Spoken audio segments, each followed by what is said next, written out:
Hello everybody, welcome back to another episode of 5 Minute Gaming News, the show that may or may not be 5 minutes. Today in the news, we talked about it on Friday. I told you we were going to talk about it today.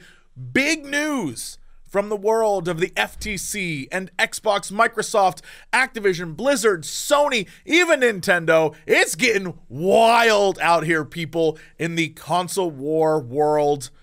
My goodness. On Friday, it came out that Phil Spencer revealed the reason why Xbox, Microsoft, bought ZeniMax, Bethesda's parent company, is because Starfield was potentially going to be a Sony exclusive. And they were like, nah, we want that. When we acquired ZeniMax, one of the impetus for that was that Sony had done a deal for Deathloop and Ghostwire to pay Bethesda to not ship those games on Xbox, said Spencer. So the discussion about Starfield, when we heard that Starfield was potentially also going to end up skipping Xbox, we can't be in a position as a third place console where we fall further behind on our content ownership, so we've had to secure content to remain viable in the business. So yeah, Xbox decided to call shotgun on Bethesda before Sony could even get in the car. And as you know, if you've been following along with all the FTC stuff or watching this show, the exclusivity of Bethesda has been a huge issue because at the time, Microsoft was like, don't worry, it's gonna be fine, we're gonna buy this, but like everyone can still play Bethesda games, it's like whatever, and then immediately made Starfield an exclusive. And then the reveal that it isn't just about getting out of third place. Xbox's plan is straight up to remove Sony as competition. Their goal is to beat them out of the market. That's why they're doing all this. And then just to hammer all that home, when asked about Elder Scrolls 6, Spencer refused to confirm if it was an Xbox exclusive or if it would be available on other platforms. I think we've been a little unclear on what platforms it's launching on, given how far out the game is, said Spencer. It's difficult for us right now to nail it down. And of course, he's not going to say the truth on this, but we all know what the truth is. This is Elder Scrolls. It's the 6th game in a beloved franchise after Skyrim. People are waiting for it. It's so popular that you'd be a fool not to try and make it exclusive. They know what they're doing. They're just not going to say, because if they did, we all know what would happen. But since the game is at least 5 years away, Spencer has all the time in the world to just be like, it's up in the air, we don't know yet, we haven't really thought about it. So now the FTC will keep doing what it does and deliberate and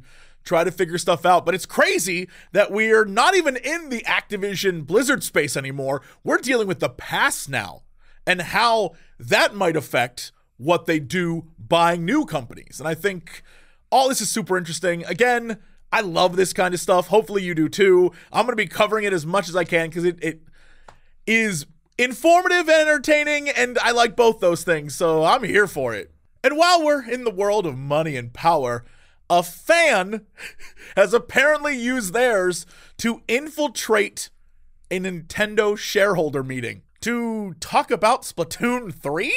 That's right. According to IGN, a recent series of tweets from user nstyles shared that when presented with the opportunity to ask a question about Nintendo's business performance, the Splatoon 3 player said he believes female characters got preferential treatment in the game. The company has blatantly given the boys in Splatoon the cold shoulder, and I would like to see some improvement, he said. In Splatoon 3, there is a lot more customization than the first 2 games, and there is clear favoritism towards girl characters over boys. Which is just peak internet. You think if you were gonna get on a shareholder call and complain about something, it might be DLC or Splatfest or any sort of gameplay mechanic or feature, but no, it's customization of boy characters. Allegedly on the call, the president of Nintendo tried to stop the call, but that squid kid just kept on going.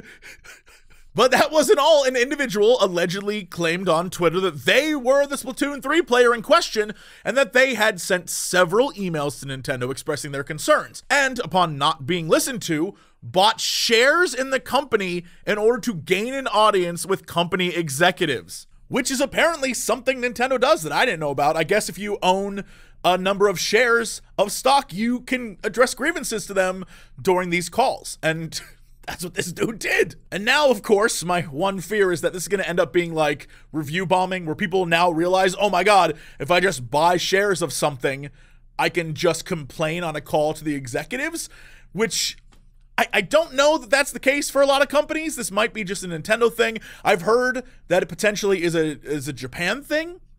I don't know. I don't exist in that world.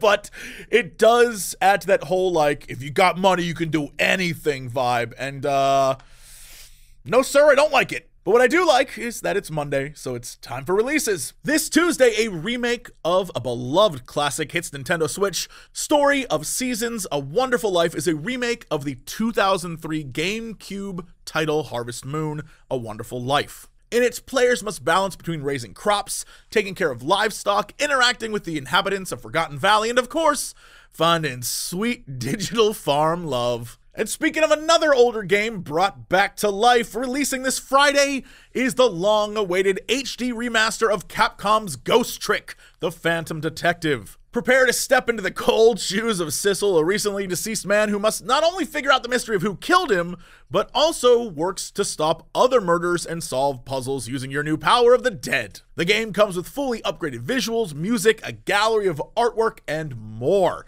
It is a classic. Check it out if you can. Anyway, that is it for 5-Minute Gaming News. Thank you so much. More Final Fantasy 16 on the channel. We also released our Final Fantasy 16, not my Final Fantasy video. Hopefully you check that out. It is a work of passion. And I'll see you all tomorrow for another episode of 5-Minute Gaming News.